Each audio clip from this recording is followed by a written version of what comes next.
I'm out very early. It's about 7 in the morning, and this is the only time I see the monks heading around. The people paying is at alms, where they give the monks food and they do a little prayer. It's a nice tradition to see. I know there's a Buddhist temple just 1 block up on the left. So they're out cruising around. I see this particular monk, he's barefooted. A lot of them are. That's not an easy way to walk around these hot sidewalks later in the day, but once again, I usually just see them early in the morning. Oh, it is a Sunday morning. I was wondering why things seem kind of slow. Once again, one of the benefits of being retired, you kind of forget what the days of the week are. Now you can see this guy crossing the street. Okay, now people will slam their brakes on for a monk. But other guys, yeah, not so much. I just watched one guy try to cross the street, and about every 5th car kind of thought about stopping for him. But monks, they carry a high degree of hierarchy, or however you want to put it. People really respect the monks. There's even signs on the train, give your seat up if a monk comes on board. And again, I don't understand the customs at all. This gentleman is holding his container, kind of hanging out by the food stands, and people will buy an extra bit of pork and rice, come over, make an offering, get a little prayer. And I think they then take all the food back to the temple.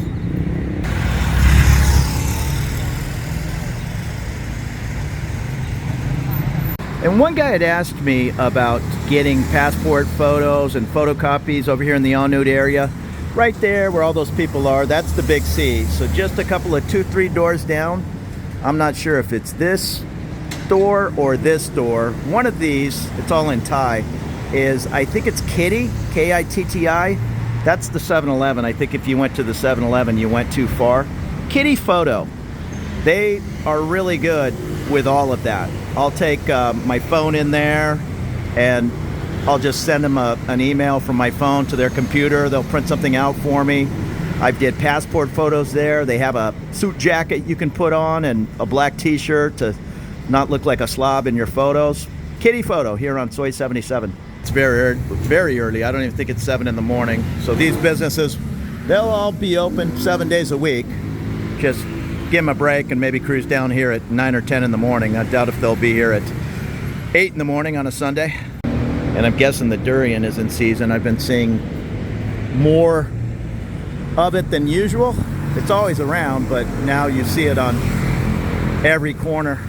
And I just ran into the 7-Eleven. You can see here they pull this little blanket down and oftentimes lock up the beer. It's for sale from 11 in the morning until 2 p.m. and then you can't buy it until 5 p.m. until midnight. From midnight to 11 in the morning, you can get it in a bar or a restaurant, but you're not going to be able to buy it at the grocery store or 7-Eleven. Here's my little condo bus. This one runs to the BTS, I think every half hour in the early morning and late evening, or for rush hour to come home. During the day, it goes to every hour. I think that's fairly common for these condo complexes. It's a nice easy walk from here to the BTS. I think it's 8 minutes. So I rarely jump on the little bus here, but many people do, especially when it's raining. Now this guy's standing by waiting for somebody to come out of my building. This is how the rich people or high-end business people get around town. These are kind of limo vans. Now I don't have a car over here, and I'm kind of glad of it, but they have these elevators to take your car up to the first 16 floors. It's all automated. Maybe I'll walk to the other side. I think this is how you drive in, and people heading to work drive out the other side. Well, I've hung out down here for about 10 minutes and nobody's coming down, and then oh wait, I hear a car moving, but I just realized it's Sunday morning. So of course nobody's going to work at 6:45 on a Sunday morning. Maybe the occasional person, but it's just a simple system. I see people dialing up their car on the phone, ordering it up, and through a series of elevators and tracks upstairs, it'll move it around and down on one of these chutes, and then you just come downstairs, the garage door's up, and you zoom it out. And 99% of the condos here in Bangkok, including mine, are going to have face recognition or finger recognition. So be careful when you're doing an Airbnb for 5 days, a week, anything less than 30 days. If the person tells you, yeah, it's not a big deal, they might be handing you a card with their picture on it or something shady, their fingerprint on the card that you have to hold up to the deal here.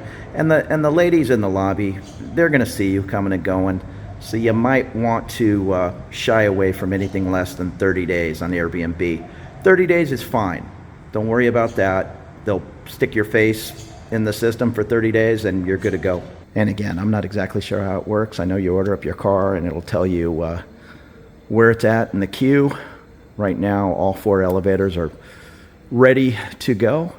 And here's the little face and fingerprint reader. There's one to get into the lobby and there's one to get to the elevators. When you get to the elevator, you then need to put your room card and it'll only go to your floor, the gym floor, and the roof. And in the elevator, it's just like a hotel. Just put your room key up to that, beep your floor, and off you go. And most of the buildings have been equipped with the card reader, or you can do a 4-digit code.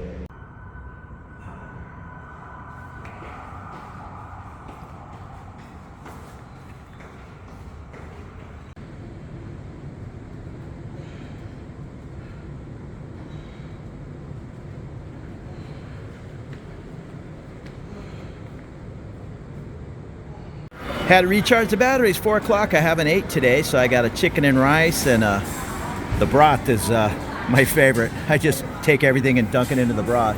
And then I'm having Thai fried noodles with shrimp, 60 baht. I got a double size order, takeaway. I'll have that later tonight. This was 50 baht, $1.50.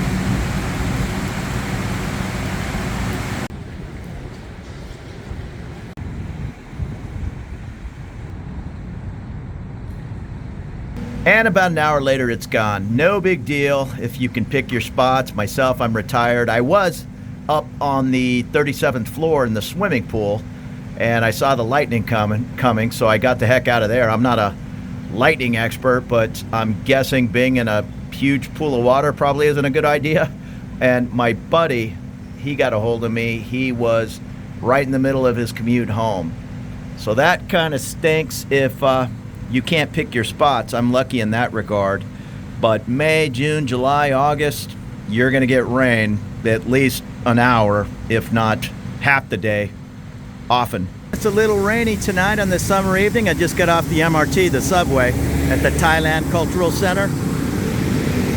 And I'm seeing this chicken in the window. It's looking pretty good. This Thai restaurant, it says since 1996. I'm making a special trip. I found these shorts I like, these real lightweight rip curl shorts, but nobody has them. This Esplanade Mall has a rip curl store, so I got nothing to do. Came over here and see if I can nab them up when they're still 50% off. I rarely come up this way. I did go into this, is it the Esplanade? To see Jack White. There's a really nice concert venue. It's more like an old-fashioned movie theater with the big red velvet drapes and all those kinds of things, but it was really nice. It's the only time I've been up here. I'm gonna head in here and try to find this store. And I see they have a Sizzler. I've said it in 3 or 4 other videos, but Sizzler is not bad over here. They got a small little salad bar. It's actually pretty good. Fruit and salad.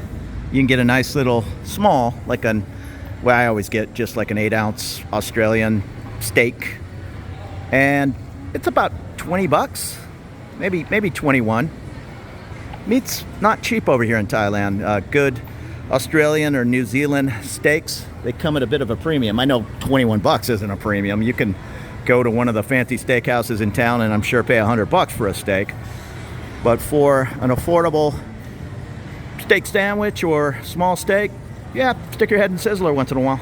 And they have an Adidas store, and this Banchan chicken, I've only had it a couple of times, but people swear by it. It's a Korean chain, I believe, of chicken wings. I think you can get chicken legs and that kind of thing, but the chicken wings and the dipping sauces are a big favorite. Oh, here's a salad place, Jones Salad. Ah, but here's the star I was looking for, the Rip Curl. And I'm watching the Thai ladies playing volleyball against Italy. I'm not sure where. They always have a good team, the Olympic team, and I assume this is like the national team. And over here is, looks like the Paris Open. It's almost 10 o'clock at night, watching it live. That's the only issue. I kind of miss walking into a pub, bar, whatever, and catching a Dodger or Padre game. It is, what time is it? 7 o'clock in the morning right now in San Diego. That was a pretty nice day. If you like these looks around Bangkok, consider subscribing. I'd appreciate it. Maybe hitting that thumbs up. And I ended the day here at O'Shea's Irish Pub on Soy 33.5. I might be coming in here too much when the waitress says, "Hey Joe, where have you been?" And I know I was here like 5 days ago. It's just before midnight. I was heading to the BTS and the bus pulled up, so I just jump on these old school buses. That young lady who just sat down, she's the change person. So make her life a little easier. Try to hang on to some coins or at least some 20 baht bills. Don't give her a 500. The bus ride's 12 baht. So we'll head up Sukhumvit. There's no announcements, so you kind of gotta know where you're at. And where am I at right now? We're in Thang Lo. So a couple more stops, I'll be in Non Nup. Off we go.